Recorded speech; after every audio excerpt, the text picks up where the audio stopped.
President Trump is expected to attend Super Bowl 59 in New Orleans, making him the first sitting president to attend the NFL's ultimate game. The president's visit means even tighter security in New Orleans, a city still on edge after a terrorist attack killed 14 people on New Year's Day. Omar Villafranca is in New Orleans with more on the stepped-up security measures. Omar, good morning.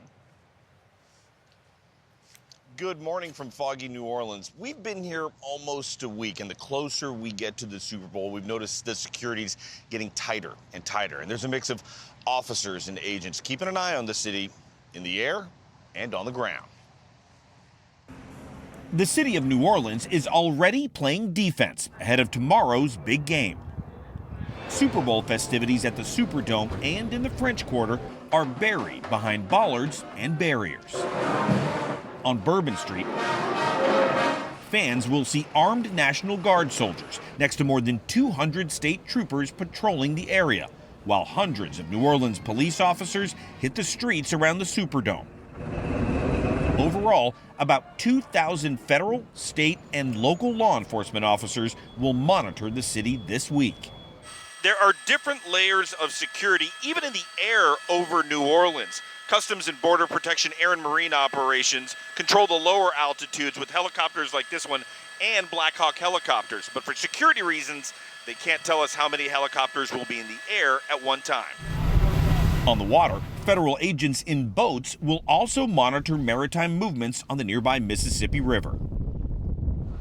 The surge in security comes just a month after the New Year's terror attack, when a man in a truck plowed through revelers on Bourbon Street and killed 14 people. On the day of the attack, security bollards meant to stop a car were not up. This week, we walked the path of the attack with former New York City Police Commissioner and New Orleans' new anti-terror advisor, Bill Bratton, who pointed out that the city needs to replace some bollards that were recently installed after the attack.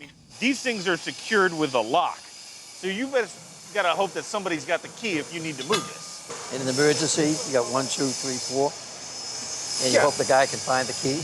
Yeah, so that's, in your mind, in your security mind, this isn't it. Actually, as I look at them, I don't know why the hell they ever put these things in the first place. New Orleans Police Commissioner Ann Kirkpatrick says her officers will also monitor more than 1,800 cameras spread around the city, adding another layer of security for fans during Super Bowl week. When they step out into our community, I want them to see a sea of blue. And when they do, they feel comfortable. They feel that they're being protected. The last piece of the puzzle, of course, is the Secret Service. And they've been preparing for the president's arrival tomorrow, and they've been preparing all week. And one DHS official on the ground told me that once the president arrives, everyone will be on high alert. Dana? All right, Omar, I know we're talking later about how the Super Bowl has grown, so as you showed us, has security certainly. Thank you.